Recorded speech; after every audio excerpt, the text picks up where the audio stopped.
At my birthday dinner, my 7-year-old kid called me useless father. Everyone was shocked. He said, "Dad, that is what Mummy used to call you when she's on the phone." My wife and everyone laughed so hard they cried. I just smiled and left. That night, I changed the locks, canceled her company loan payment. At 8:09 alpha.mu, her company, cars, everything was gone. And then, you know what they say about the best laid plans of mice and hedge fund managers? They all go to shit the moment a 7-year-old opens his mouth at your 42nd birthday dinner. But I'm getting ahead of myself. The venue cost me 48 grand for the night. Not because I'm an idiot with money, but because Maya insisted we make a statement. What kind of statement requires gold-leafed napkins and a live jazz trio that probably graduated from Juilliard? I'll never know. But when your wife runs a legal tech startup that's burning through series of funding faster than a Tesla burns through battery on the FDR, and she's still convinced she's the next unicorn CEO, you learn to pick your battles. This wasn't one of them. The River Club sits perched above the East River like some old money fever dream, all mahogany and marble, and the kind of understated elegance that screams, we don't need to prove anything to anybody. The terrace overlooked the water like a goddamn postcard. You know, the kind tourists buy and never send. Soft amber lighting that cost more per bulb than most people spend on groceries, reflecting off crystal that probably had its own insurance policy. I'd chosen my midnight Tom Ford suit carefully, the one that makes me look like I could buy and sell half the room without checking my portfolio balance. Which, to be fair, I probably could. Harbor Ridge Capital wasn't built by accident, and my position as managing partner meant I'd spent the last 15 years turning other people's anxiety into my assets. Tonight, though, the suit felt like armor, and I was starting to suspect I'd need it. The guest list read like a who's who of Manhattan's legal and financial elite. Maya's law school buddies from Columbia, all of whom had somehow failed upward into white shoe firms or in-house counsel positions at Fortune 500s. My in-laws, Richard and Patricia Sterling, who never quite forgave me for not inheriting my wealth instead of earning it. A smattering of venture capital partners who spoke in buzzwords and measured success in terms of disruption and market penetration. The kind of crowd that discussed compliance frameworks over oysters and debated the merits of different LLM architectures between the soup course and the fish. I should have been relaxed. The Macallan 25 flowing like water should have helped. The fact that Verdict AI had just closed a bridge round that would keep them solvent for another 18 months should have been cause for celebration.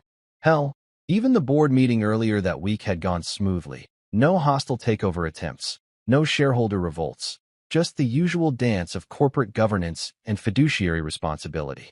But there I was, checking my phone every 5 minutes for urgent emails from my CFO about our latest acquisition, trying to smile and nod while Graham Whitfield from Whitfield Capital explained why his fund's approach to due diligence was more holistic than traditional private equity models.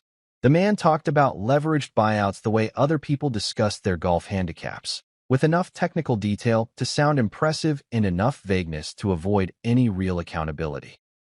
"Julian, you're being awfully quiet tonight," Patricia Sterling observed, her voice carrying that particular brand of passive-aggressive concern that comes standard with Upper East Side matriarchy. "I hope the pressures of managing such a large portfolio aren't weighing on you." Before I could formulate a response that wouldn't end with me explaining the difference between assets under management and actual net worth, my son Theo decided to take center stage. 7 years old, all elbows and energy, climbing onto his chair like he was scaling Everest. The kid had his mother's dark eyes and my stubborn streak, a combination that usually meant trouble was brewing. He grabbed his water glass, which in this place was probably Waterford crystal worth more than most people's rent, and started tapping it with his dessert spoon. The metallic chime cut through the ambient jazz and forced conversation like a judge's gavel. Conversations died. Forks paused mid-bite. Even the waiter, who'd probably seen every conceivable dinner party disaster in his career, stopped polishing glasses behind the bar. "I want to make a toast," Theo announced, his voice carrying that confidence that only comes from being 7 and believing the world exists for your entertainment. Maya beamed, probably thinking this was some sweet moment she'd post on her LinkedIn later with hashtags about work-life balance and raising the next generation of leaders. Richard Sterling chuckled and muttered something about chip off the old block. The VC crowd looked charmed. Nothing like a precocious child to remind them why they're grinding toward that next fundraise. Happy birthday, useless father. The words landed like a compliance violation in an SEC audit. Clean, precise, and absolutely devastating. The silence stretched for exactly 3 seconds. Long enough for every person at that table to process what they'd just heard. Long enough for me to feel my carefully constructed evening crumble like a poorly structured derivative. Then Theo, bless his completely oblivious heart, decided to explain. Dad, that's what Mummy calls you when she's on the phone with Uncle Graham. Uncle Graham. I turned to look at Graham Whitfield, who suddenly found his braised short ribs incredibly fascinating. The same Graham who'd been pitching me investment opportunities for the past 6 months. The same Graham who'd been advising Maya on Verdict AI's growth strategy. The same Graham whose private jet photos on Instagram always seemed to feature an extra champagne glass. The laughter started small, a nervous giggle from someone's wife who didn't know how else to process the moment. Then Maya herself started laughing, that bright, performative sound she made during board presentations when someone asked uncomfortable questions about burn rate. Her Columbia crew joined in, because what else do you do when your friend's marriage implodes over the appetizer course? Even Richard Sterling was chuckling, probably thinking this was the kind of family drama that would make for great conversation at the yacht club. But I wasn't performing. I wasn't pleading. I wasn't doing that thing where you laugh along to show you're a good sport. Even while your wife's emotional affair gets broadcast to Manhattan's legal and financial elite by your own kid. I smiled. The same smile I use when a deal goes sideways and everyone's looking to me to fix it. Calm, controlled, completely empty of anything resembling warmth. I stood up, the Tom Ford suit suddenly feeling less like armor and more like a uniform. I leaned down and kissed the top of Theo's head, right there in front of everyone, because none of this was his fault. Make a wish on the candles, buddy, I whispered. Daddy's got to take a phone call. I walked out of that $48,000 venue with the birthday candles still burning, past the live trio, playing something appropriately melancholy, past the waitstaff who were definitely going to have a story to tell their families later. Through the floor-to-ceiling windows, I could see them still laughing, Maya gesturing animatedly while explaining something to the table, probably spinning this into some anecdote about men and their fragile egos. The Tesla Model S was waiting at the curb, my driver holding the door like nothing had changed. But everything had changed. In the span of 30 seconds, a 7-year-old had delivered the kind of information that would have taken a team of forensic accountants weeks to uncover. My marriage wasn't failing because of the usual suspects, work stress, different priorities, the general entropy that kills most relationships in our tax bracket. It was ending because my wife of 8 years thought I was useless, and she'd been discussing that opinion with a venture capital partner who had a history of acquiring undervalued assets. As we pulled away from the River Club, I looked back through the tinted glass one last time. They were still laughing, still performing, still pretending that what had just happened was amusing instead of devastating. Maya was probably already crafting the narrative. How Julian couldn't handle a little joke. How successful men are so fragile. How she was the real entrepreneur in the family anyway. But here's the thing about being useless. It's all about perspective. To Maya and her audience tonight, I might be the boring money guy who signs the checks and attends the board meetings. To them, I'm probably just another suit in a world full of suits, lacking the vision and creativity to build something that matters. What they don't understand is that useless men don't build portfolios worth 9 figures. Useless men don't structure deals that keep legal tech startups alive when their burn rates exceed their revenue projections. And useless men definitely don't have the kind of contractual protections and corporate structure that can turn a humiliating dinner party into a very expensive lesson about the difference between equity and control. The driver asked where we were headed, and I gave him our address on the Upper West Side, the penthouse I bought 3 years before Maya and I got married, held in a trust structure that my attorney had insisted on back when I thought prenups were just good business practice instead of emotional life insurance. That was the exact moment my marriage ended. Not with papers or lawyers or mediation sessions, but with a 7-year-old's toast and the sound of laughter that didn't include me. Everything that came after was just paperwork. The thing about Manhattan penthouses is they're supposed to make you feel like you're on top of the world. Tonight, staring out at the city from 30 floors up, all I felt was the quiet satisfaction of a man who'd finally stopped pretending his marriage was worth saving.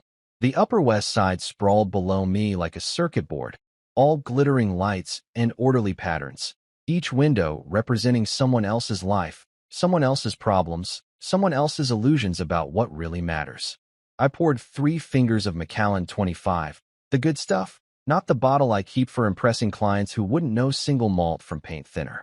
This was the bottle I'd been saving for special occasions, and apparently discovering your wife thinks you're useless qualified. The amber liquid caught the light from the city below, and I took a moment to appreciate the irony. Here I was, in a penthouse I'd bought outright before Maya and I even got engaged, drinking whiskey that cost more than most people's monthly rent, about to systematically dismantle the life of the woman who'd spent the evening laughing at my humiliation. The penthouse wasn't just real estate, it was strategy. When I'd bought it 7 years ago, my attorney had insisted on holding it through a Delaware trust structure, with me as the sole trustee and beneficiary. Separate property, she'd called it, explaining how New York's equitable distribution laws worked. At the time, I thought she was being paranoid. Tonight, I was grateful for her paranoia. I pulled out my phone and started making calls. First, the building manager, a guy named Santos who ran the place like a military operation and asked no questions as long as the checks cleared. Santos, I need the locks changed. Smart lock codes first thing in the morning, physical cylinders by 8 a.m. Full reset, new access protocols. Everything okay, Mr. Harper? Just some routine security updates. I'll forward you the new access list tomorrow. He didn't ask who wasn't going to be on that list. That's why I paid him enough to afford his own place in Queens and send his daughter to private school. Discretion was part of the service. Next call went to Amara Okoye, my attorney. Harvard Law, 10 years at Cravath, specializing in both high-stakes litigation and the kind of corporate work that keeps Fortune 500 CEOs sleeping soundly. She'd left big law 3 years ago to start her own boutique firm, taking me and half her client list with her. At 11:30 p.m., I knew she'd be awake. Lawyers at her level don't keep bankers' hours, especially not when they're building their own equity stake in a practice. Julian, please tell me this isn't about another acquisition gone sideways. Different kind of acquisition. I need a separation protocol memo, compliance and safety focused. Also need you to review some corporate loan documents. How fast can you move? There was a pause. Amara had handled enough divorces in Manhattan's financial district to read between the lines. How fast do you need me to move? Yesterday would have been good. Tomorrow morning is acceptable. I'll have a memo drafted by 6 a.m. Want to tell me what happened? I gave her the 30-second version. Birthday dinner, kids toast, wife's laughter, marriage over.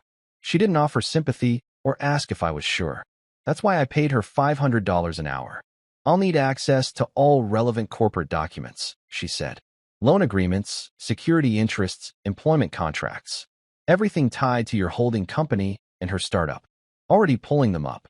After hanging up, I walked to my home office, a room that had started as Maya's yoga studio and gradually evolved into my command center for managing Harbor Ridge Capital's portfolio. 3 monitors displayed real-time market data, corporate dashboards, and the kind of financial information that most people found mind-numbingly boring, but I found deeply reassuring. Numbers don't lie.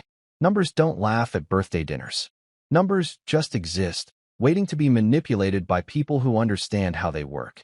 I opened the Treasury dashboard for Harbor Ridge Capital LLC, my holding company, the one that held controlling interests in 12 different businesses and enough liquid assets to weather any storm. The interface was clean, modern, the kind of SaaS platform that screamed enterprise-grade security and institutional investors welcome.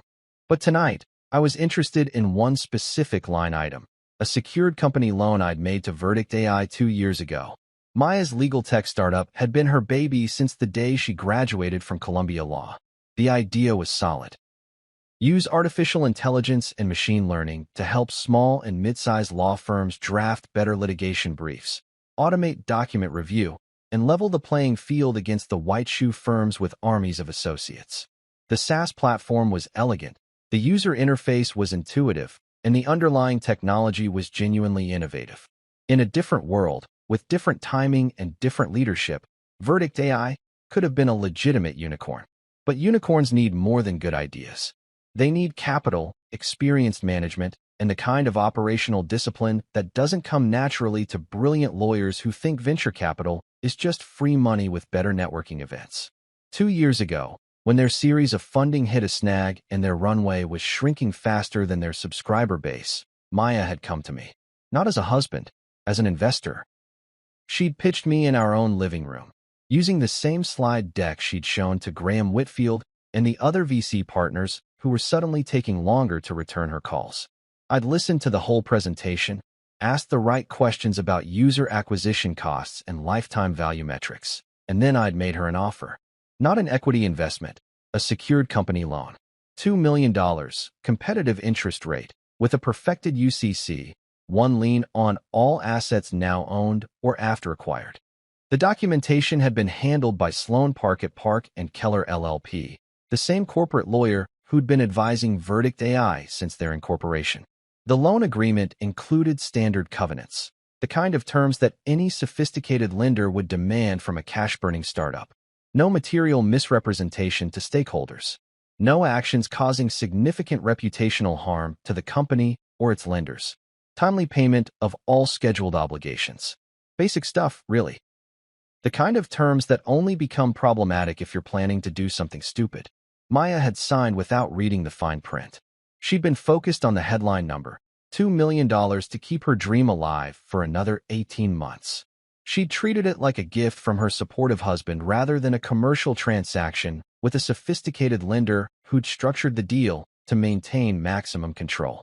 Tonight, scrolling through the loan documents on my laptop, I felt something I hadn't felt in months: clarity. The auto-pay function had been dutifully transferring the monthly payments from Verdict AI's operating account to Harbor Ridge's treasury. Clean, automatic, no human intervention required. But autopay was just a convenience feature, not a contractual obligation. I disabled it with 2 clicks. Then I pulled up the covenant compliance reports that Priya Desai, Verdict AI's CFO, had been filing quarterly. Good kid, Priya. Stanford MBA, 3 years at Goldman Sachs before joining the startup world. She understood numbers the way Maya understood legal strategy, which made her the only person at Verdict AI who'd actually read the loan documentation before it was signed. According to her most recent filing, Verdict AI was current on all obligations, maintaining adequate insurance coverage and operating within the parameters established in their corporate charter. But the covenants weren't just about financial metrics. They were about conduct, reputation, and the kind of leadership that institutional lenders expect from their borrowers. I opened a new document and started typing. Notice of event of default. 2. Verdict AI Incorporated. From Harbor Ridge Capital LLC, as senior secured lender. Dear Board of Directors, this letter constitutes formal notice that an event of default has occurred under Section 8.2c of the credit agreement dated date, specifically relating to actions causing material reputational harm to the borrower and its stakeholders. The language was precise, neutral, and completely devastating. I wasn't claiming that Maya had missed a payment or violated any financial covenants. I was declaring default based on conduct, specifically the kind of conduct that makes institutional lenders nervous about the quality of management and the long-term viability of their investments. The beauty of commercial lending is that it's not personal. It's contractual. When a borrower breaches their covenants, the lender has remedies. Those remedies don't depend on whether the borrower intended to cause harm, or whether they think their actions were justified, or whether they were just having a laugh at a birthday dinner. The remedies exist because sophisticated parties agreed to them in advance, when everyone was thinking clearly and acting in good faith. I hit send at 11:47 p.m., copying Priya, Sloan Park, and the other board members. The email would hit their inboxes like a neutron bomb, devastating but precise, destroying the management structure while leaving the underlying business intact. Then I poured another Macallan and stood on the terrace, looking out at the city that never sleeps. Somewhere below, in whatever hotel or friend's couch Maya had landed on tonight, she was probably crafting her narrative about what had happened at dinner. How Julian couldn't take a joke. How successful men are so fragile. How she was the real entrepreneur in the family anyway. What she didn't understand, what none of them understood, was that this had never been about ego or hurt feelings or marital drama. This was about fiduciary duty, contractual obligations, and the fundamental principle that actions have consequences, especially when those actions are taken by people who are supposed to be acting in a position of trust. The city hummed below me, 8 million people going about their lives, most of them blissfully unaware that the difference between success and failure often comes down to reading the fine print and understanding what you're actually agreeing to when you sign your name on the dotted line. I finished my drink, closed my laptop, and went to bed. Tomorrow was going to be a busy day, but tonight, for the first time in months, I was going to sleep soundly. Not because I was happy. Happiness was a luxury I couldn't afford right now. But because I was in control, and control, unlike marriage, was something I actually understood how to manage. The last thing I did before turning off the lights was set my alarm for 6:30 a.m. Santos would have the locks changed by 8, but I wanted to be dressed and ready when Maya realized that equity isn't the same as control, and shareholder definitely isn't the same as spouse. My alarm went off at 6:30 a.m., but I'd been awake since 5:47, staring at the ceiling and running through the day's timeline like a project manager prepping for a hostile acquisition. The thing about corporate warfare is that it's not actually about emotion. It's about execution, precision, and making sure every moving part clicks into place exactly when it's supposed to. Miss your timing by even 15 minutes, and suddenly you're playing defense instead of offense. I made my espresso using the Marzocco machine that Maya had insisted we needed because real entrepreneurs appreciate good coffee. The irony wasn't lost on me as I dialed up a double shot and checked my phone for overnight responses to the default notice. Priya had replied at 1:23 a.m. with a single word, "Understood." Sloan Park's out of office was on, probably catching a red-eye back from some client conference in Silicon Valley. Maya hadn't responded at all, which meant she either hadn't checked her email or was busy consulting with her law school friends about how to spin this into another story about unreasonable men with fragile egos. At 7:15, I called the Harbor Ridge servicer, a guy named Marcus Chun who ran our asset recovery operations with the efficiency of a Swiss watch and the discretion of a confession booth. Marcus had built his reputation at Goldman Sachs before joining our team, and he understood that when I said execute, I meant execute completely, cleanly, and with full documentation for the compliance file. Morning, Julian. Got your notice last night. Teams are already in position. Timeline. Fleet repo crews are staged outside Verdict AI's office building. Server recovery team is coordinating with the data center. Access control is ready to flip. Just waiting for your final authorization. Marcus wasn't asking if I was sure. He wasn't offering alternatives or suggesting we try mediation first.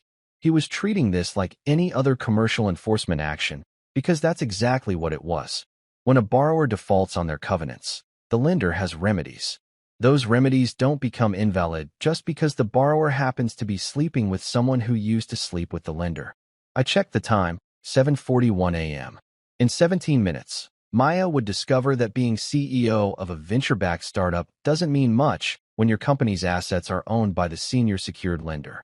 At exactly 7:42, I opened my laptop, pulled up the acceleration letter that Amara had drafted and sent over an hour earlier, and applied my digital signature.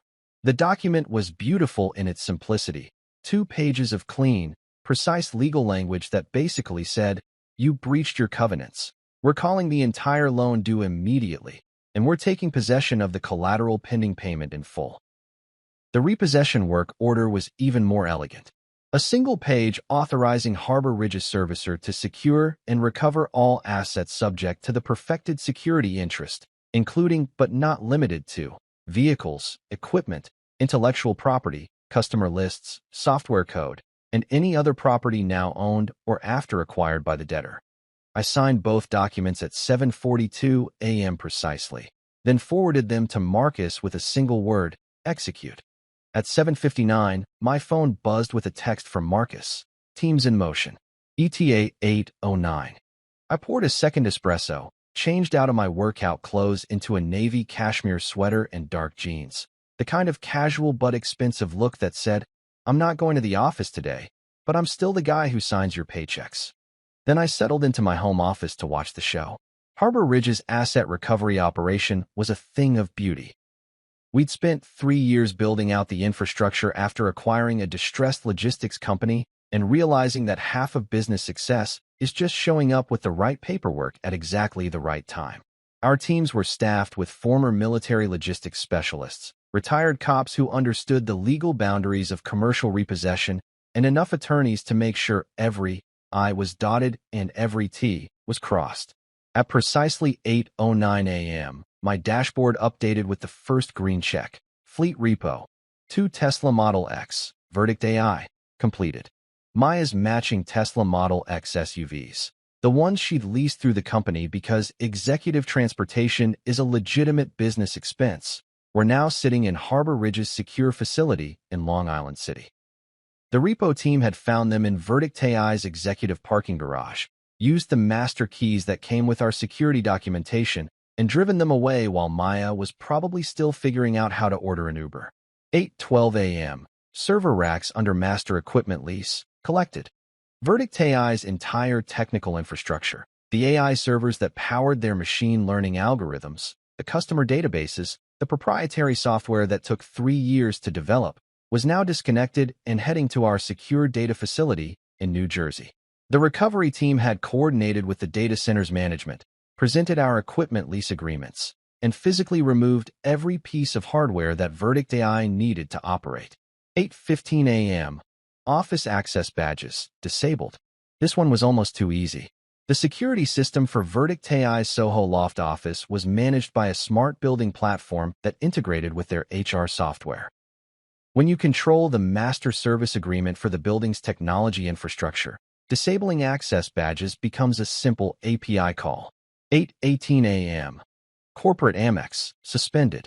American Express doesn't mess around when the primary account holder, which happened to be Harbor Ridge Capital, acting as guarantor for Verdict AI's corporate credit line, requests an immediate suspension due to covenant breach by authorized user.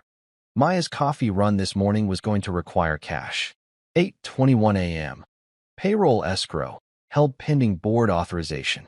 This was the nuclear option, and I'd saved it for last. Verdict AI's payroll was processed through a service that we'd recommended during their Series A bridge funding, mainly because it integrated seamlessly with our treasury management platform. When the senior secured lender flags an account for compliance review pending default resolution, the service provider has no choice but to freeze all outgoing payments until the dispute is resolved. 23 employees, from junior developers to senior product managers, were about to discover that their direct deposits weren't going to hit their checking accounts this Friday, that their health insurance premiums weren't going to be paid, that the company they'd been building for the past 2 years had just become a very expensive collection of intellectual property owned by someone else. The beauty of it was that none of this was personal. It was just business, the kind of business that happens when sophisticated parties sign sophisticated agreements, and then one party decides that covenants are more like suggestions than actual legal obligations. I finished my espresso and pulled up the custody calendar I'd been maintaining since Theo was born. A detailed spreadsheet tracking his school schedule, playdates, doctor appointments, and the kind of information that family court judges love to see from fathers who want to be taken seriously. Maya had always thought I was obsessive about documentation. Today, she was going to learn why obsessive people tend to win complicated disputes. The calendar showed that Theo had soccer practice at 4 p.m. and a sleepover at his friend Jake's house tomorrow night. His pediatrician appointment was scheduled for next Tuesday. His parent-teacher conference was the following Thursday. All the ordinary details of raising a 7-year-old, carefully tracked and managed by the useless father who apparently couldn't handle a simple joke at a birthday dinner. My phone started buzzing with calls. Maya's number, then Priya's, then numbers I didn't recognize, probably Verdict AI, employees who were arriving at the office to find their key cards didn't work and their company cars were missing. I let them all go to voicemail. There would be plenty of time for conversation later, preferably with attorneys present and everything properly recorded for the compliance file. The only emotion I felt was calm. Not satisfaction, not revenge, not the kind of petty triumph that comes from watching your enemies suffer. Just the quiet calm that comes from executing a plan correctly, from understanding the rules of the game better than the other players, from being the kind of person who reads the fine print and actually remembers what it says.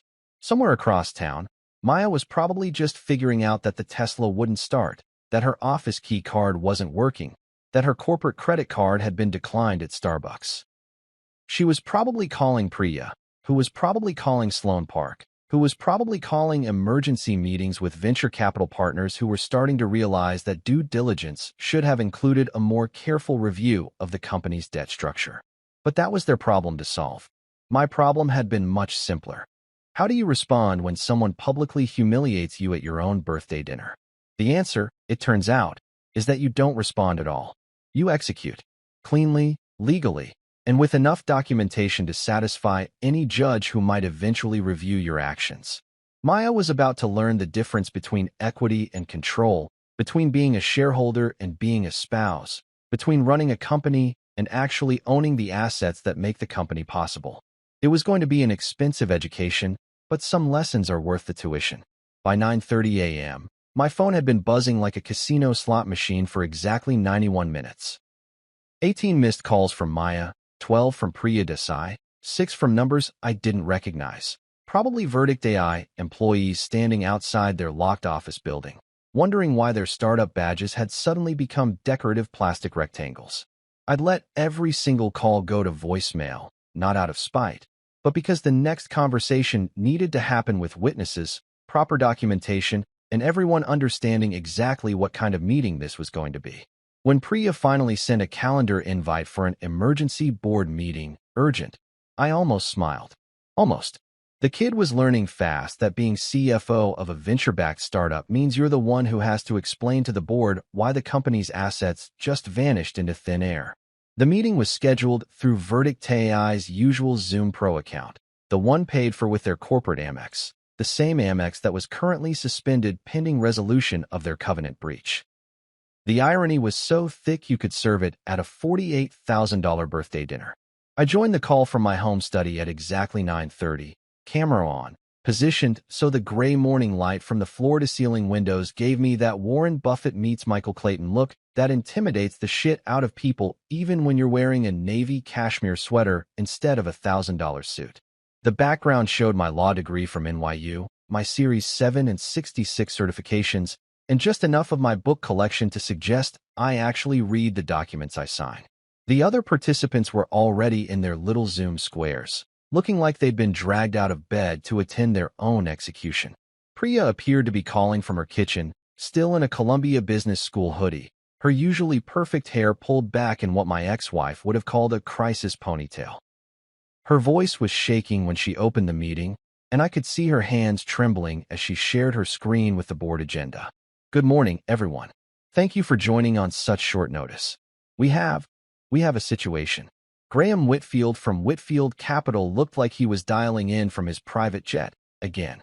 The man seemed to live at 30,000 feet, probably because it was harder for process servers to find you in international airspace. His background showed the kind of generic luxury that screams, I lease this plane by the hour and expense it to my fund. He was wearing a polo shirt that probably cost more than most people's rent, but somehow managed to look like he'd slept in it. The Honorable Mira Carver, Verdict AI's independent director, was clearly in her home office in what looked like the Upper East Side. Book-lined walls, art that suggested old money, and the kind of composure that comes from 30 years on the federal bench before retiring to collect director fees from startups that need credible adult supervision.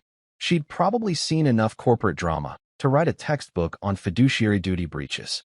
Sloan Park from Park and Keller LLP was the only one who looked professionally ready for this conversation, dialing in from what was obviously her law firm's conference room, wearing a crisp white shirt and the kind of neutral expression that corporate attorneys practice in the mirror.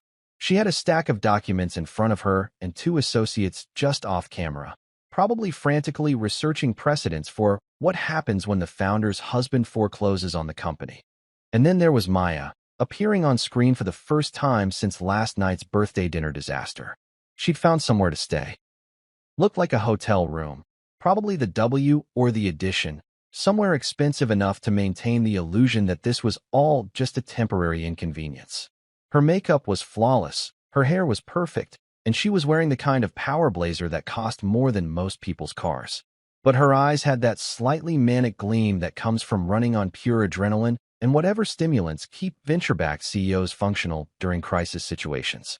Our assets were seized by the senior secured lender, Priya began, her voice barely steady.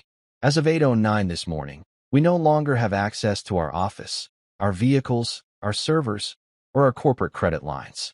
Payroll has been frozen pending board authorization that we can't provide because we can't access our own systems. The silence that followed was the kind of awkward pause that happens when everyone knows exactly what's going on, but nobody wants to be the first person to say it out loud.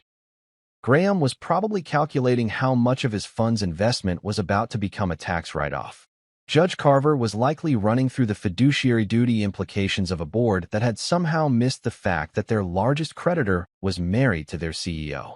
Sloan was definitely billing this call at her highest hourly rate, while trying to figure out how to advise a client whose entire business model had just been repossessed by their founder's ex-husband.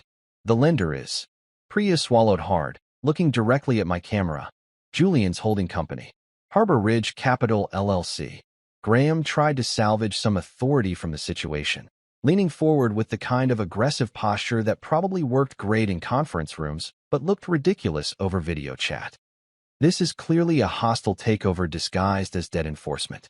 We need to consider all available remedies, including emergency injunctive relief. I let him finish his little speech before responding, keeping my voice level and professional. Graham, hostile takeover is an equity strategy. You buy shares, you proxy votes, you replace management through shareholder democracy. This is debt enforcement under a documented event of default. I suggest you read the covenants. The beauty of being right is that you don't have to raise your voice or get dramatic. You just state facts and let other people figure out how fucked they actually are. Priya, bless her heart, tried to provide some context. Julian's holding company has been funding our payroll for the past 6 months when our Series B funding round experienced delays. The loan documentation includes standard covenant protections for the lender.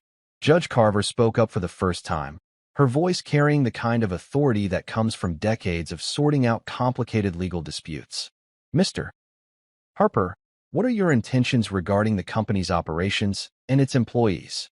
This was the question I'd been waiting for, the moment when everyone would understand that this wasn't about revenge or hurt feelings or marital drama. This was about leadership, accountability, and the basic principle that companies need to be run by people who understand the difference between fiduciary duty and personal amusement. I protected the employees when the Series B funding fell through, I said, looking directly into the camera. I advanced payroll when their salaries were at risk. I provided bridge financing when their runway was disappearing. I will continue to protect them, under appropriate governance structures and with proper oversight. Maya finally spoke, and I could hear 8 years of marriage in her voice, the familiar mix of entitlement and disbelief that came out whenever she encountered consequences she hadn't anticipated. You wouldn't do this, Julian. Not to the company. Not to me. I looked straight into the lens, the same way I looked at hostile witnesses during depositions, and delivered the line I'd been rehearsing since I walked out of that birthday dinner. Yesterday, this board sat in a room that cost $48,000 for one evening and laughed while a 7-year-old repeated his mother's description of his father as useless. This is not about personal feelings. This is about leadership, governance, and basic standards of professional conduct. The silence that followed was different from the earlier awkwardness. This was the silence of people realizing that they'd fundamentally misunderstood what kind of game they were playing and who they were playing it with. Judge Carver was the first to break it. I believe this meeting should be adjourned pending proper legal consultation for all parties. I nodded once. Agreed. Sloan, please ensure all board members receive copies of the relevant loan documentation, including the covenant requirements and default provisions. Marcus Chun from Harbor Ridge will be coordinating operational continuity for the company's clients and employees. The meeting ended at 9:38 a.m. 8 minutes of conversation that had just rewritten the entire corporate structure of a company that 3 days ago was worth $12 million on paper. A lawyer would call it efficient. I called it overdue. After everyone signed off, I sat in my study for exactly 60 seconds, watching the gray morning light shift across Manhattan's skyline. Somewhere across town, Maya was probably already on the phone with divorce attorneys, spinning this into another story about unreasonable men who can't handle successful women. Graham was likely explaining to his limited partners why their investment in revolutionary legal technology had just become a case study in the importance of reading loan documentation. But that was their problem now. My problem was simpler. How do you rebuild a company when the previous management team confused venture capital with monopoly money and thought covenant compliance was optional? The answer, it turned out, was the same way you handle any other corporate restructuring. One board meeting at a time. The thing about nuclear options in corporate warfare is that once you deploy them, everyone suddenly remembers they're supposed to be adults. By 10:15 a.m., my phone had stopped buzzing with angry calls from Maya and started pinging with formal communications from attorneys who understood that this situation had moved way beyond marriage counseling into the realm of serious legal consequences. Amara called me at 10:30, her voice carrying that particular brand of controlled excitement that comes from billing $700 an hour to clean up other people's messes.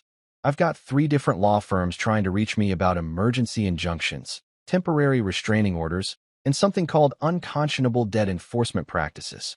Want to tell me how you'd like to handle this? Professionally and by the book, I said, settling into my home office with a fresh espresso. Maya needs space to figure out her next moves without feeling cornered. Theo needs stability while his parents sort out their shit like adults. And Verdict AI's employees need to know their jobs are secure while we restructure the company properly. Got it. I'm drafting a comprehensive response package. Family court filing first, then corporate standstill agreements, then a formal restructuring proposal for the board. This is why I paid Amara enough money to afford her own Upper West Side co-op and send her kids to private school. She understood that the best legal strategy isn't about winning every battle. It's about controlling the battlefield and making sure everyone understands the rules of engagement. The first document she drafted was a petition for a temporary protective order under New York domestic relations law.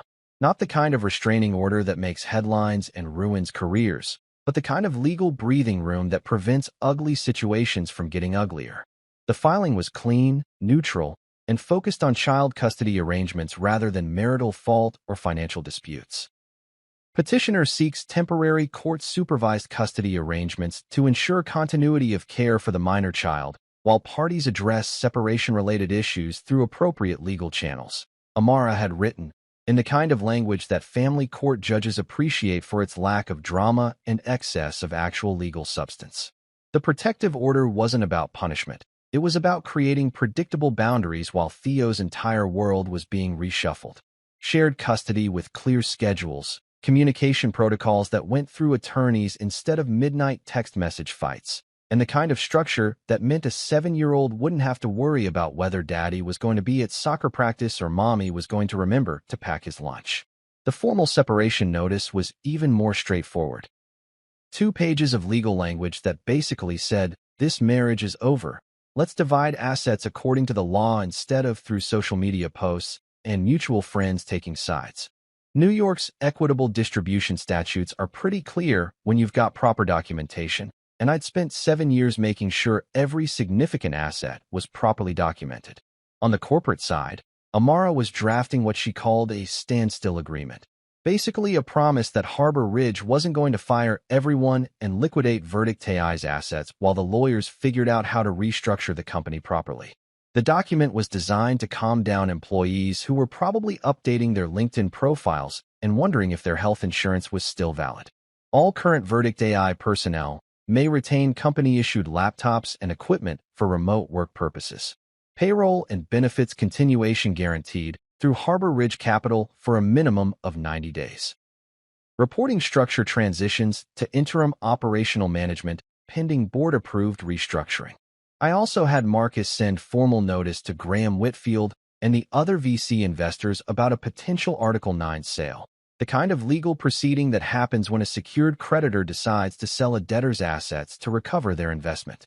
The notice was required under the Uniform Commercial Code, and it basically gave them 30 days to either cure the default by paying off the entire loan balance or accept that Harbor Ridge was going to become Verdict AI's new owner through a perfectly legal foreclosure process. The restructuring proposal I sent to Priya was probably the document I was most proud of. One page, plain English, no legal jargon or corporate buzzwords. Just a simple explanation of how we were going to save everyone's jobs while fixing the fundamental problems that had led to this situation in the first place. Verdict AI Restructuring Plan. 90-day timeline. The header read, followed by bullet points that any Stanford MBA could understand without a translation from corporate counsel. Harbor Ridge acquires operational control through debt-to-equity conversion. Current employees retain positions with same compensation and benefits. Customer contracts and service agreements remain in full effect. New management structure focused on sustainable growth rather than venture capital theatrics. Clear path to profitability within 18 months based on existing customer base. No layoffs, office relocations, or service disruptions during transition period. When Priya called me after reading the proposal, I could hear her crying on the other end of the line, not from fear or anger, but from pure relief. Julian, I've been losing sleep for months trying to figure out how to make payroll without begging Graham for another bridge round. This actually gives us a chance to build something sustainable. That's the point, Priya. Verdict AI is a good company with solid technology and loyal customers. It just needs leadership that understands the difference between running a business and performing for venture capital investors. She was quiet for a moment, probably processing the implications of what I just said about her former CEO. Maya's brilliant, you know. The AI technology she designed is genuinely innovative. But running a company requires different skills than practicing law or impressing investors. I finished for her. Skills that can be learned, but not while you're treating other people's money like monopoly cash and covenants like suggestions. That afternoon, I sent a formal notice to all Verdict AI employees through Marcus, explaining that their jobs were secure, their benefits would continue uninterrupted, and the company was entering a restructuring phase designed to ensure long-term stability. The tone was professional, reassuring, and completely devoid of any reference to the personal drama that had triggered this entire situation. I also sent a personal note to each member of Verdict AI's product team, acknowledging their work on the AI platform and emphasizing that the technical direction of the company wasn't changing, just the financial structure and operational oversight. By 4 p.m., Amara had filed all the paperwork, Marcus had delivered the employee notices, and I'd received confirmation that the temporary protective order hearing was scheduled for the following Tuesday. Maya would be represented by Jennifer Kozlov from Kozlov & Associates, a firm that specialized in high-net-worth divorces and probably charged enough per hour to fund a small startup. I poured another Macallan and stood on the terrace, watching the late afternoon sun reflect off the Hudson River. The city hummed below me with its usual energy. Millions of people going about their lives, building businesses, raising families, making the kind of everyday decisions that don't require board meetings or legal documentation. Somewhere in Manhattan, Maya was probably in a conference room with Jennifer Kozlov, learning about asset protection strategies and wondering how a simple birthday dinner had turned into a comprehensive legal and corporate restructuring. Graham Whitfield was likely on a plane to somewhere, calculating whether his fund's investment in Verdict AI was recoverable or just another tax write-off in a portfolio designed to absorb exactly these kinds of failures. But those were their problems to solve. My problem was simpler. How do you co-parent with someone who publicly humiliated you while running their company into the ground? The answer, it turned out, was the same way you handle any other complicated relationship between parties with competing interests. You establish clear boundaries, document everything, and let attorneys handle the communication until everyone remembers how to behave like adults. The process server found Maya at 6:47 p.m., according to the delivery confirmation I received on my phone. She was apparently having drinks at some rooftop bar in Soho, probably with her law school friends, spinning this whole situation into another story about impossible men and their fragile egos. The envelope contained copies of all the legal filings, the corporate restructuring proposal, and a cover letter that Amara had written in the kind of neutral, professional language that makes it clear the time for emotional appeals and birthday dinner drama is officially over. Let's be adults and be clear, the letter concluded. Simple, direct, and completely devastating in its implications. By tomorrow morning, Everyone involved would understand that this situation had moved beyond hurt feelings and marital disputes into the realm of serious legal and financial consequences. And for the first time in months, I was looking forward to getting back to work. Maya decided to make her grand entrance at exactly noon on Saturday, which told me everything I needed to know about her strategic thinking. Saturday meant the building's management office was closed, so there'd be no witnesses with actual authority if she decided to create a scene. Noon meant she'd had time to lawyer up, caffeinate, and probably rehearse whatever performance she'd planned with her Columbia Law School support group. The fact that she brought an audience told me she still didn't understand the fundamental difference between being right and being loud. My doorman, Carlos, called up from the lobby with the kind of carefully neutral tone that comes from 20 years of managing Manhattan real estate drama. "Mr. Harper, your wife is here with two companions. They're requesting access to the penthouse. She mentioned something about illegal lockouts and says she's recording for legal purposes." Through the lobby's security camera feed on my phone, I could see Maya flanked by two women I recognized from various law school networking events, the kind of attorneys who specialized in high-conflict divorces and probably charged their clients extra for dramatic flair. One of them was holding an iPhone in that obvious way that screams, "We're documenting everything for our inevitable lawsuit," while Maya herself was wearing what I'd learned to call her court outfit, a sharp black blazer that cost more than most people's rent, designed to project authority while suggesting she was the victim of unreasonable circumstances. "Tell her counsel is available to discuss any concerns," I said, pulling on a pair of jeans and a Columbia MBA sweatshirt. If Maya wanted to play the reasonable professional card, I could play it better. I took the elevator down to the lobby, not because I was required to, but because avoiding Maya would look like exactly the kind of guilty behavior her attorneys were hoping to document. When the doors opened, I found myself facing three women who looked like they'd spent the morning preparing for a deposition rather than a conversation. Amara was already there, of course, because paying your attorney $700 an hour means she shows up when you need her, even on Saturday afternoons. She was wearing jeans and a cashmere sweater, the kind of casual but expensive look that communicated, "I'm here as a favor, but I'm still the smartest person in this room." Her presence immediately shifted the dynamic from angry wife confronts husband to opposing counsel discusses client concerns. "Maya," I said, keeping my voice neutral and professional, "I understand you have some questions about the residential arrangements." The friend with the iPhone moved closer, obviously hoping to capture some kind of dramatic confrontation that would play well in family court. Maya launched into what was clearly a rehearsed speech about illegal lockouts and marital property and unconscionable behavior, using the kind of legal language that sounded impressive but demonstrated a fundamental misunderstanding of how property law actually works. Amara let her finish, then asked the question that immediately deflated the entire performance. "Maya, would you mind reading the residential lease rider aloud? The document you signed when Julian bought this apartment." The iPhone stopped recording. The two law school friends suddenly found the lobby's marble floors extremely interesting.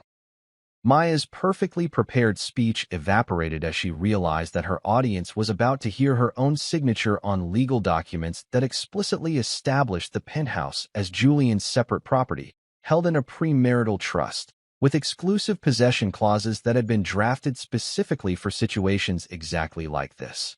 The apartment was purchased by Julian Harper prior to marriage, held in irrevocable trust, with Maya Sterling Harper granted limited residential privileges during the term of marriage, Amara read from her phone, where she'd obviously pulled up the relevant documentation.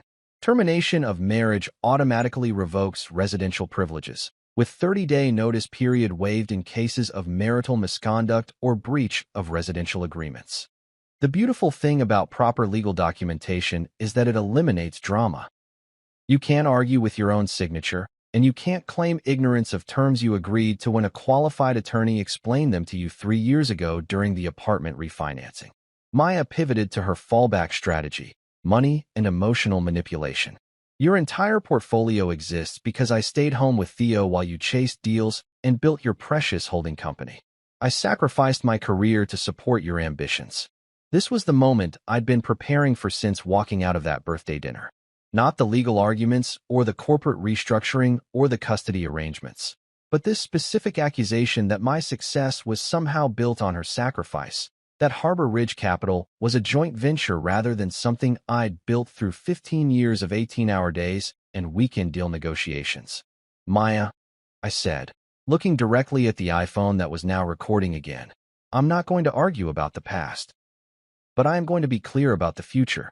I pulled out my own phone and opened the voice recording app, because if we were documenting this conversation, everyone should have their own copy. I will not engage in public drama about our marriage. I will not make statements to mutual friends or professional contacts about your conduct. I will not use social media to score points or build sympathy. The divorce will be handled through proper legal channels with qualified representation for both parties. The two friends exchanged glances. This wasn't the angry, defensive reaction they'd been hoping to provoke and record. This was a man establishing boundaries and refusing to participate in the kind of emotional theater that makes for compelling social media, but terrible legal strategy.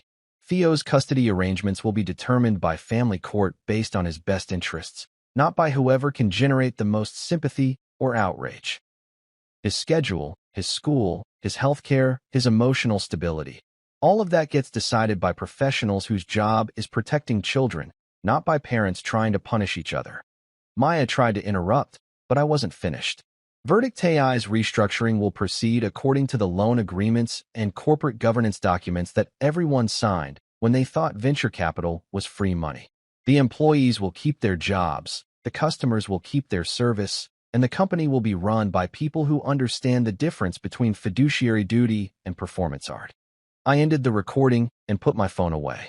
Now, if you have specific legal concerns about the property arrangements or custody schedule, please have your attorney contact Amara to discuss them properly. If you're here to perform for social media, you're wasting everyone's time. The lobby fell quiet except for the soft hum of the building's HVAC system. Maya's two friends were clearly reevaluating whether this was the kind of drama they wanted to be associated with. Their client, the brilliant legal tech entrepreneur who was being victimized by her unreasonable husband, had just been offered exactly the kind of professional, by-the-book resolution that makes for boring Instagram posts, but solid legal outcomes. That evening, I was scrolling through LinkedIn when Graham Whitfield's latest post appeared in my feed. A photo of him boarding a private jet at Teterboro, champagne glass in hand, with a caption about vision and velocity in challenging markets. The comments were full of other venture capital partners offering solidarity and talking about disruptive innovation and staying focused on the future. I stared at the post for exactly 1 second, then closed the app and walked to the bathroom mirror in my master suite. The face looking back at me was the same one that had built Harbor Ridge Capital from nothing, the same one that had structured deals worth hundreds of millions of dollars, the same one that had been called useless at a $48,000 birthday dinner. Graham needed a private jet and social media validation to feel important. Maya needed an audience and performance theater to feel powerful. But I didn't need either of those things because I had something more valuable. A mirror that reflected exactly who I was, what I'd built, and what I was capable of doing when people confused my restraint for weakness. The man in the mirror had just systematically dismantled his wife's company, restructured a failing startup into a profitable business, and established custody arrangements that would protect his son from the fallout of his parents' divorce. All without raising his voice, making dramatic gestures, or needing an audience to validate his decisions. I didn't need a jet to feel powerful. I had a mirror, a plan, and the kind of quiet confidence that comes from understanding exactly what you're capable of when someone mistakes your civility for vulnerability. Tomorrow, I'd get back to the business of rebuilding Verdict AI properly. Tonight, I'd sleep soundly in my own bed, in my own apartment, in a city that was finally starting to make sense again. By Monday morning, the financial press had caught wind of the story, not the personal drama. That was nobody's business but ours, but the corporate angle that had all the venture capital firms in Manhattan suddenly revisiting their own portfolio companies' debt structures. Legal tech startup Verdict AI faces asset seizure by senior secured lender was the headline in TechCrunch, written in that breathless style that made it sound like some kind of Silicon Valley thriller instead of a routine commercial foreclosure. I called an all-hands board meeting for 2 p.m., not because I needed their permission for what came next, but because good corporate governance means keeping everyone informed when you're about to fundamentally restructure their investment. The solution I developed over the weekend was elegant in its simplicity. Harbor Ridge would acquire Verdict AI through what corporate lawyers call a friendly foreclosure sale. Basically, we buy the company's assets at fair market value, assume the key liabilities that mattered, and convert our outstanding debt into controlling equity. The beauty of the structure was that everyone got something they actually needed instead of something that made them feel good. The employees kept their jobs, their health insurance, and their equity upside if we hit the performance benchmarks I'd built into the new compensation structure. The customers kept their service without interruption, their data stayed secure, and their contracts remained in full effect. Even Graham's fund got a path to recover their investment through earn-out provisions tied to revenue growth and profitability milestones. The only hard piece, as I explained to the board, was that Maya would be stepping aside as CEO. Not because I was vindictive, but because rebuilding Verdict AI required the kind of operational discipline and financial acumen that comes from actually running profitable businesses instead of performing for venture capital audiences. "This is theft," Maya said when I finished presenting the restructuring proposal, her voice carrying that particular brand of outrage reserved for people who've never encountered real consequences for poor decision-making. Sloan Park, Verdict AI's corporate counsel, had obviously spent the weekend reviewing the loan documentation and UCC filings. "Actually, Maya, this is a standard commercial remedy under Article 9 of the Uniform Commercial Code. Harbor Ridge has a perfected security interest in all company assets, and the covenant breaches provide clear grounds for acceleration." Graham tried one last desperate play, leaning into his camera with the kind of aggressive posture that probably worked great in conference rooms, but looked ridiculous over Zoom. "This is completely off-market. No rational investor would structure a deal this way." "Graham," I replied, keeping my voice level and professional.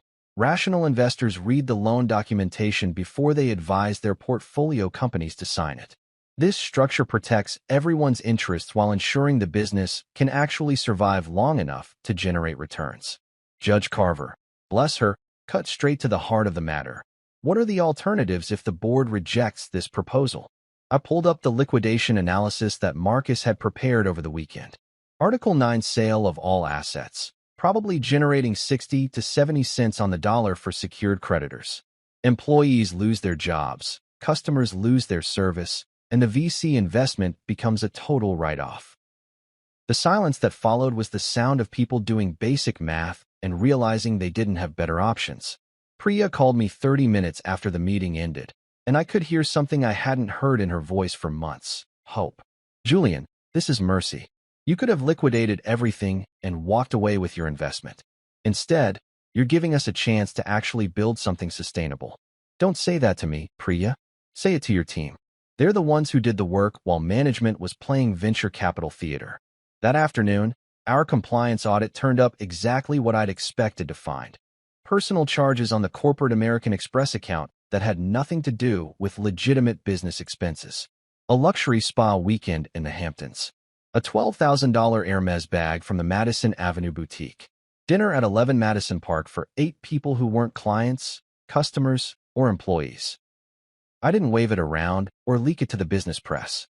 I just put the documentation in a folder labeled "Don't use unless necessary" and filed it in my safe. Some ammunition is more effective when people know you have it, but hope you'll never need to use it.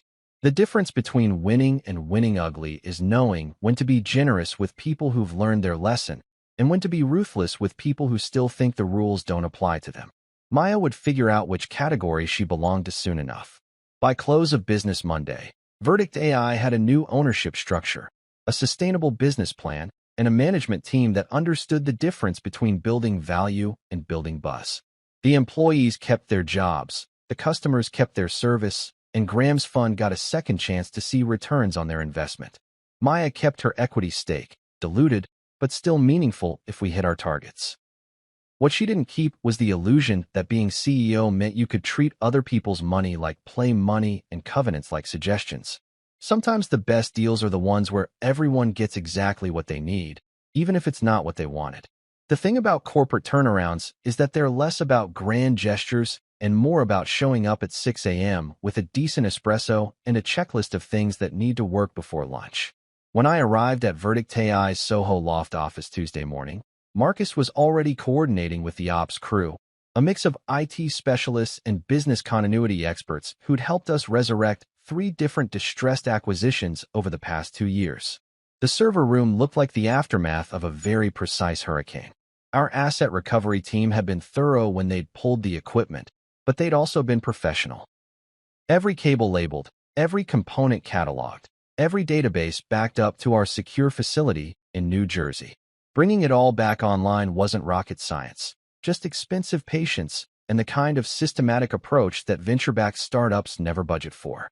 By 7:30, we had the AI servers humming again, customer databases restored from encrypted backups, and the machine learning algorithms that powered Verdict AI's brief writing platform running their usual diagnostic cycles.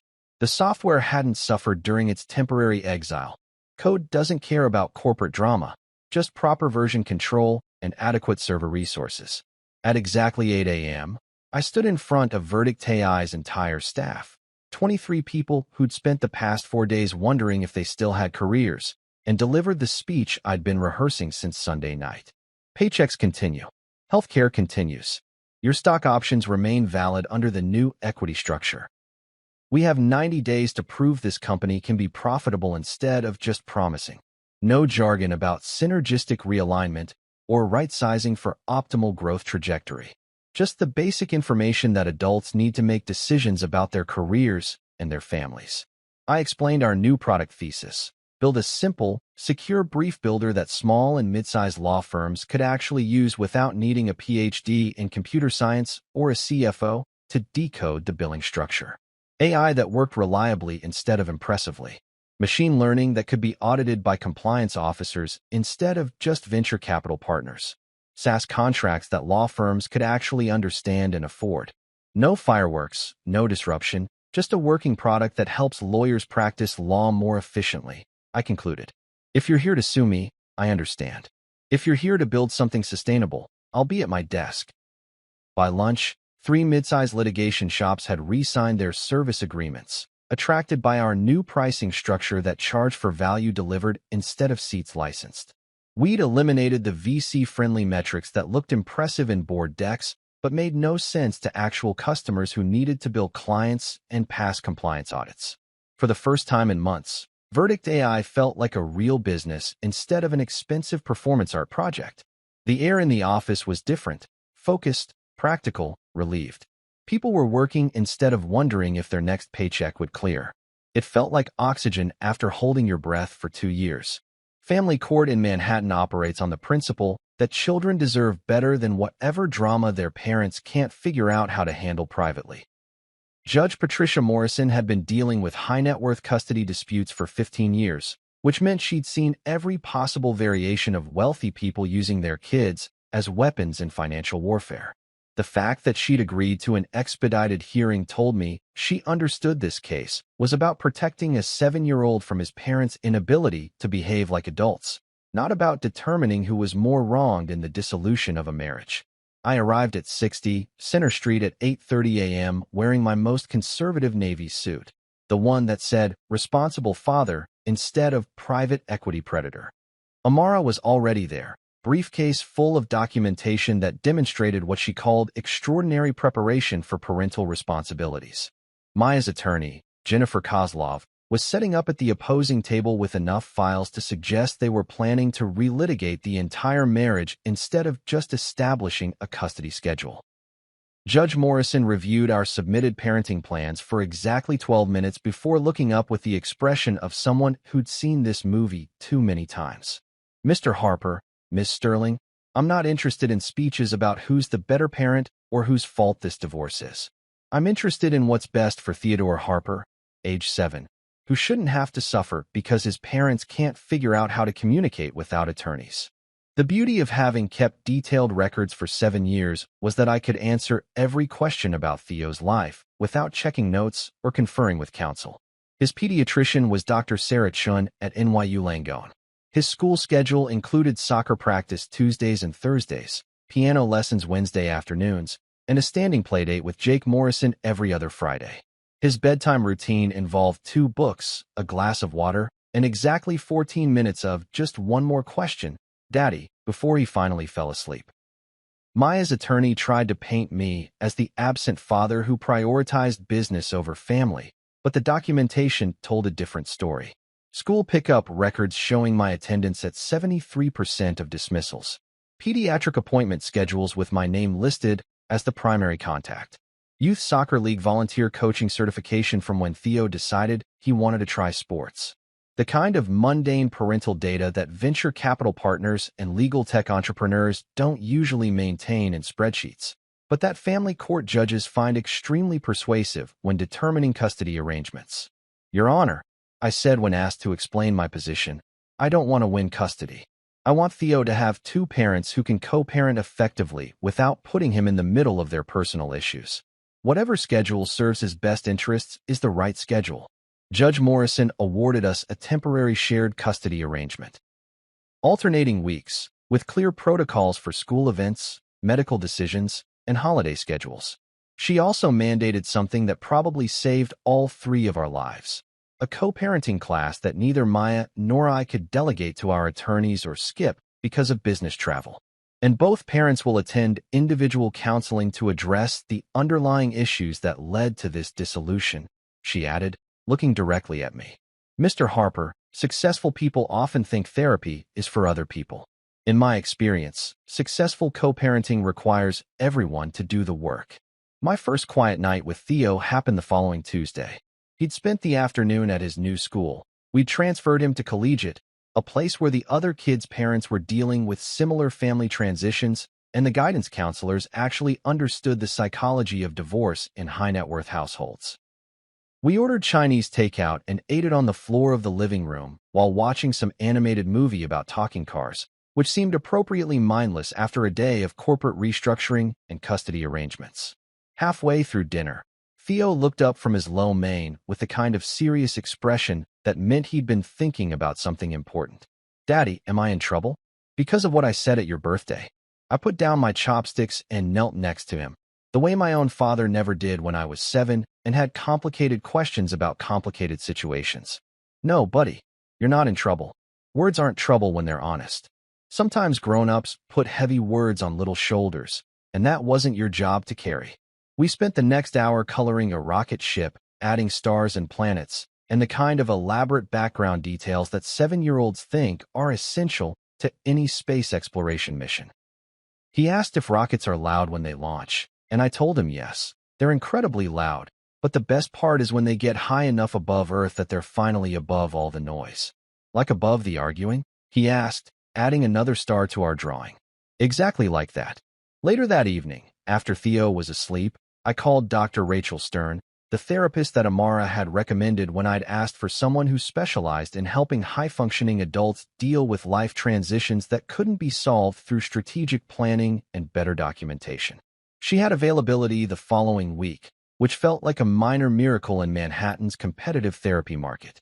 But the more important call was to Dr. Lisa Martinez, a child psychologist who specialized in helping kids navigate divorce situations where the parents were too wealthy and too stubborn to prioritize their children's emotional well-being over their own need to be right.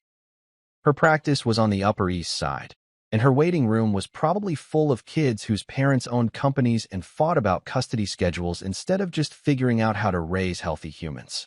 I want to make sure Theo doesn't end up thinking that love is conditional on performance, I explained during our initial consultation. That relationships don't have to be power struggles. That sometimes adults make mistakes, but that doesn't mean the world is unsafe. Dr. Martinez nodded with the kind of professional understanding that comes from dealing with Manhattan's elite dysfunction on a daily basis. Play therapy can help him process the family changes without feeling like he needs to choose sides or fix his parents' problems. Children often blame themselves for adult conflicts, especially when those conflicts get public attention. Booking that appointment felt more significant than any board vote I'd ever won, any deal I'd ever closed, any acquisition I'd ever structured. This wasn't about market dominance or portfolio optimization or proving that I understood corporate law better than my ex-wife's venture capital advisors. This was about making sure that a 7-year-old kid didn't spend the rest of his life thinking that his innocent birthday toast had somehow caused his family to explode. Driving home from Dr. Martinez's office, I realized that the most important restructuring I was managing wasn't Verdict AI or Harbor Ridge Capital or even my marriage. It was figuring out how to be the kind of father who could help his son navigate the complexity of adult relationships without losing his own sense of trust and security. The custody schedule, the co-parenting classes, the therapy appointments. All of it was just infrastructure for the real work of raising a kid who understood that love isn't contingent on perfect behavior, that conflict doesn't mean catastrophe, and that sometimes rockets are loud when they launch, but eventually they get above the noise and find the quiet space where they can actually see clearly. That night, I sat in Theo's room for an extra few minutes after reading him his bedtime stories, watching him sleep with the kind of peaceful expression that comes from knowing your world is stable, even when the adults around you are figuring out how to rebuild their lives. For the first time since that birthday dinner, I felt like I might actually know what I was doing.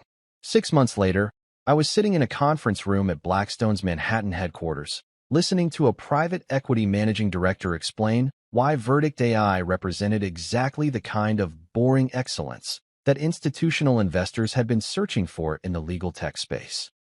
The Article 9 sale had closed 3 months earlier, clean and efficient, with Harbor Ridge acquiring Verdict AI's assets for exactly what they were worth instead of what venture capital had convinced everyone they should be worth. We'd cut the bloat.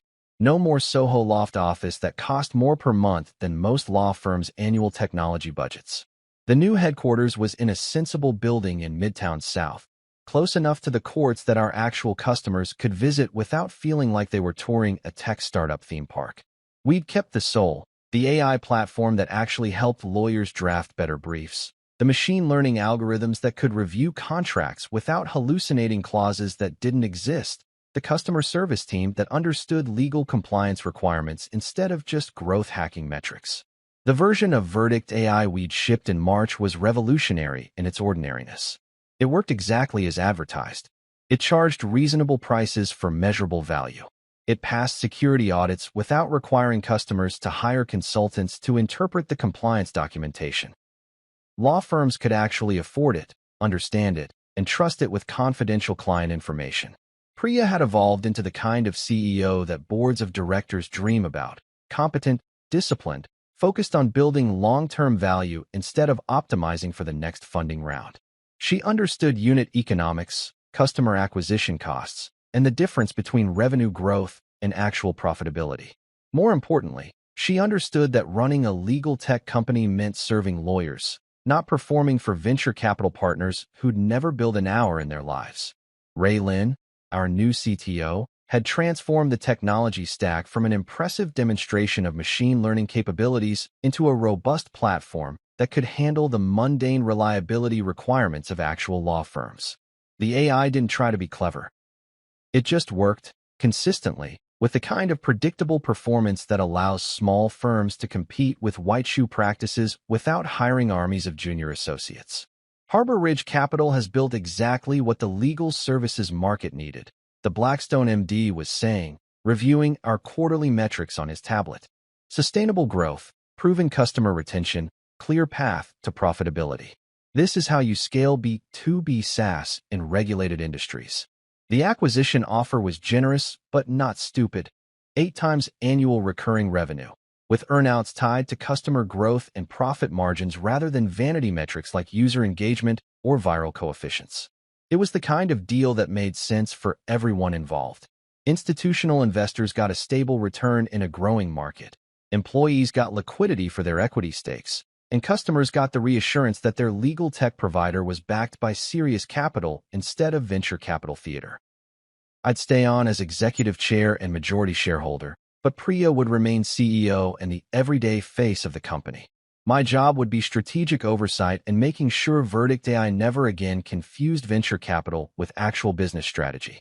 That evening, instead of celebrating at some $48,000 venue with people who measured success by how much they could spend on dinner, I cooked pasta with Theo standing on a stool beside me, arguing about whether mushrooms belonged in carbonara sauce. He'd grown 3 inches since that birthday dinner, lost 2 teeth, and developed strong opinions about Italian food that he'd inherited from exactly no one in his family. The custody arrangement had settled into something that actually worked: shared weeks, coordinated schedules, and the kind of co-parenting relationship that prioritized Theo's needs over our own need to be right about everything. Maya and I had learned to communicate through a shared calendar app and brief, professional text messages that focused on pickup times and school events instead of relitigating our marriage through passive-aggressive emoji usage.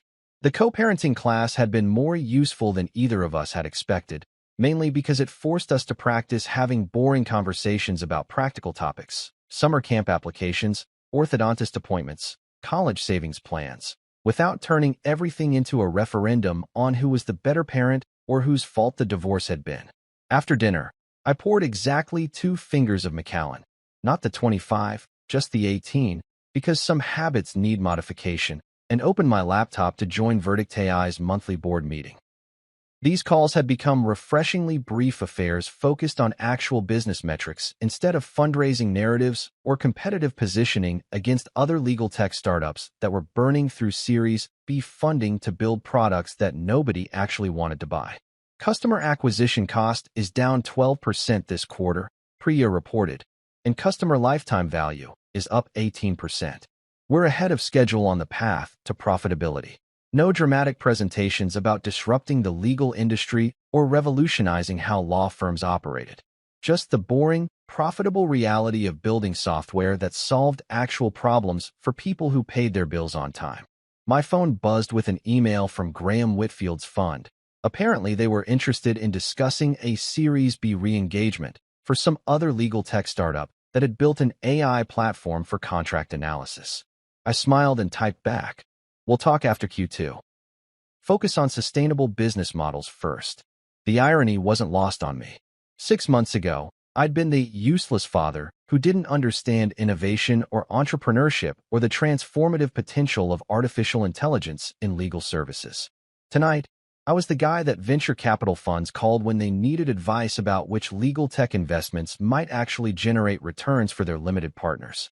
In the quiet after the board meeting ended, Theo appeared in my study doorway wearing his pajamas and holding the rocket ship we'd colored during one of our first nights together after the custody arrangement. "Daddy, are we okay now?"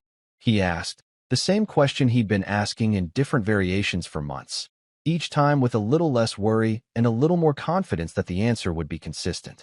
I answered the way I wish someone had answered me when I was 7 and trying to understand why adults made everything so complicated. "We are not perfect, Theo. We're honest. And honest is better than perfect." He nodded solemnly, the way kids do when they hear something that makes sense even if they don't fully understand why it's important. "Can we add more stars to the rocket tomorrow?" "As many as you want, buddy." After he went to bed, I stood on the penthouse terrace one more time, looking out at Manhattan's glittering circuit board of ambition and possibility. Somewhere in the city below, Maya was probably building her next company, applying the lessons she'd learned about the difference between venture capital and actual business fundamentals. Graham was probably on another private jet, heading to another conference where people discussed disruption and innovation instead of sustainable profit margins. But I didn't need to be anywhere else. I lit a single candle, left over from a birthday cake Theo and I had made together the previous month, and made a wish that had nothing to do with market domination or portfolio optimization or proving anyone wrong about anything. The door was locked because I chose to lock it. The company was steady because we'd built it properly. The child was safe because we'd prioritized his well-being over our own egos. And the noise, all the noise about who was right and who was wrong, about hostile takeovers and unconscionable debt enforcement, about useless fathers and impossible husbands. The noise was finally below us, where it belonged.